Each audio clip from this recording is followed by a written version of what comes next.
We begin with the latest from the Middle East, where tensions continue to soar. In the Red Sea, Iran-backed Houthis have stepped up strikes, severely damaging ships passing through the strait in recent days.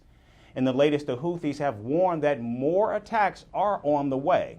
They say they will target ships in the Red Sea and other waters with submarine weapons, and they have threatened to mirror Israel's Gaza's military operations in the Red Sea.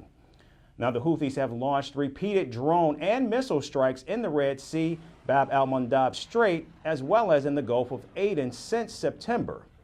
They say the strikes are in support of Palestinians as the Israel-Hamas war continues, with the death toll reaching nearly 30,000. The Yemeni armed forces will continue to fulfill their religious, moral, and humanitarian duties towards the Palestinian people and in defense of dear Yemen against the American-British aggression. Their military operations will not cease until the aggression is stopped and the blockade on the Palestinian people in the Gaza Strip is lifted. The Houthi rebels claim they conducted 3 attacks on Thursday, including an islander ship in the Gulf of Aden with naval missiles, an American destroyer in the Red Sea with a number of drones, and Israel's border city of Eilat, which was targeted with ballistic missiles and drones. Now, despite the continued attacks, the Pentagon described its military engagements in the region, dubbed Operation Prosperity Guardian, as quote-unquote successful. I think, yes, we've certainly seen in the past 48, 72 hours an increase in attacks from the Houthis, more consistency. We know that the Houthis maintain a large arsenal. They are very capable. They have sophisticated weapons, and that's because they continue to get them from Iran. Do some of the missiles get through every now and then? Yes, we've seen that happen.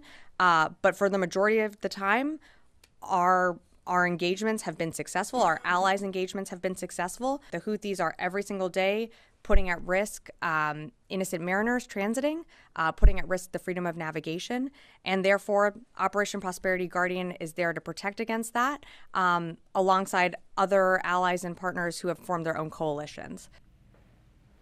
Now, also on Thursday, the Houthis issued their first formal notice to the shippers and insurers outlining a ban on vessels linked to Israel, the United States, and Great Britain from sailing in the region.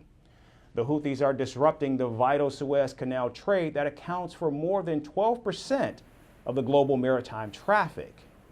Now, this has forced shipping firms to take a longer, far more expensive route around Africa, upsetting global trade, resetting shipping costs to new highs, and surging insurance premiums.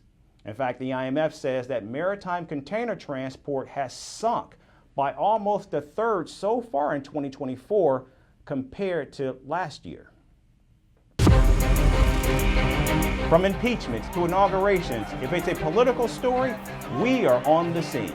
The race for the White House is heating up. We're beating Biden. How dare he say that? If it's breaking news, we're live with the latest coverage. From the White House, the State Department, and Capitol Hill, we know the issues, but above all, we know the players to bring you the latest in-depth analysis on all the key stories that we're covering.